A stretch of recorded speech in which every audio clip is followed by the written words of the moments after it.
Ассаляму алейкум достар, сіздермен Айгүл Жасан, менің каналыма қош келдіңіздер.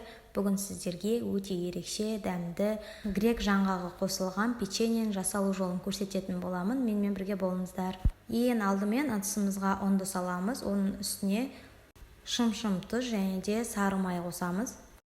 Қолымызбен ақырындап видеода көрсетілгендей етіп қамыр илейміз. Одан кейін үстіне қаймақ қосамыз. Қосқан барлық ингредиенттерімізден жұп-жұмсақ қамыр илейміз. Дайын болған қамырымызды пищевой пленкаға не болмаса целлофанға орап, тоңазытқышқа 25-30 минутқа салып қоямыз. Осы аралықта салмасын дайындайық. Ол үшін блендерге грек жаңғағын және де секерді салып, екеуін жақсылап араластырамыз. Егер сізде блендер жоқ болса, онда оқтаудың көмегімен грек жаңғағын басып ұсақтасаңыз болады. Жаңғақ пен секерді араластырып болғаннан кейін үстіне ерітілген сары майды құямыз.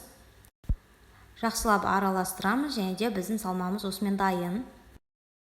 Енді қамырымызды алып, оны жақсылап жұп-жұқа етіп жаямыз және де видеода көрсетілгендей етіп, төрт бұрышты етіп кесіп дайындаймыз. Осыдан кейін үстіне салмасын саламыз, тек қана жиектерін ғана бос қалдырсақ жарайды.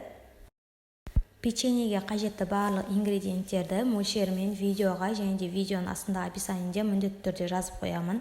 Және де достар, міндетті түрде мен каналыма жазылуға ұмытпаңыздар. Сол кезде менің салған видеоларым ең алғашқы болып сіздерге көрінетін болады.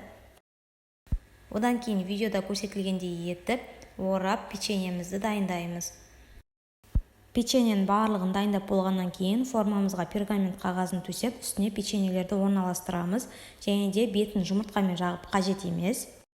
180-200 градуста қызып тұрған пешке 25-30 минутқа беті қызарғанша пісіріп аламыз. Печеньенің қамыры қатпарлы қамыр сияқты, яғни слоеный тесто сияқты болып шығады. Ал салмасы өте ерекше, дәмді. Сіздер де жасап көріңіздер. Сіздерге ұнайтынына сенімдімін. Менімен бірге болғандарыңызға рахмет. Видео ұнаған болса, лайк басып, комментарий қалдыруға ұмытпаңыздар.